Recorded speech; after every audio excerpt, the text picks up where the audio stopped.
Hi, I am Dr. Hiranappa B. Udnur, consultant pulmonologist and sleep medicine specialist, practicing at Inspire Specialty Clinic, Sakar Nagar, Bangalore.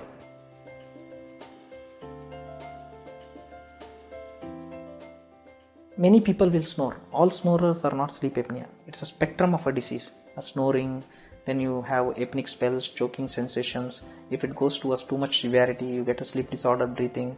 Then you have excessive daytime sleepiness, and then we call it as obstructive sleep apnea. And the spectrum is obesity hypoventilation, where you have a central component to it. So all snorer, if you have any upper respiratory infection also, we get snoring.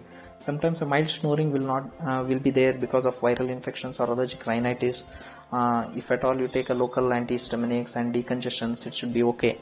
And this is just snoring. So but anything more than that, if snoring is affecting your quality of life, and it has more of nighttime symptoms, nocturnal symptoms, like suddenly breathing stops in the night time, or heart rate variability happens too much, and oxygen falls frequently, and when it starts affecting in your daytime symptoms, you feel unrefreshed in the daytime, and you feel fatigued and tired, and you have excessive daytime sleepiness. And based on the diagnostic criteria, once you have a apnea hypopnea index of more than 5, then we call it as sleep apnea in adults.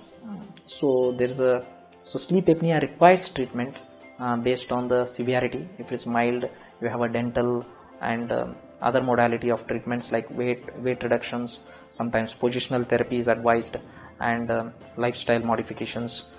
There are certain surgeries available if there is any mechanical problem, especially in a pediatric age group.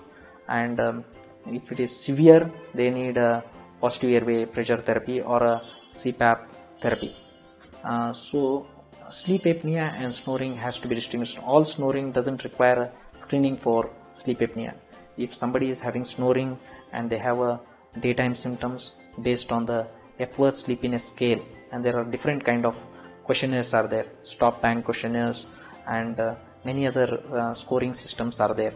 But the understanding is that if somebody is having snoring and choking sensations, and if they having their daytime symptoms like whatever I have mentioned, then we suspect obstructive sleep apnea. So sleep apnea and snoring are a spectrum. It may start with snoring and you end up having sleep apnea if at all your weight increases and other risk factors develops.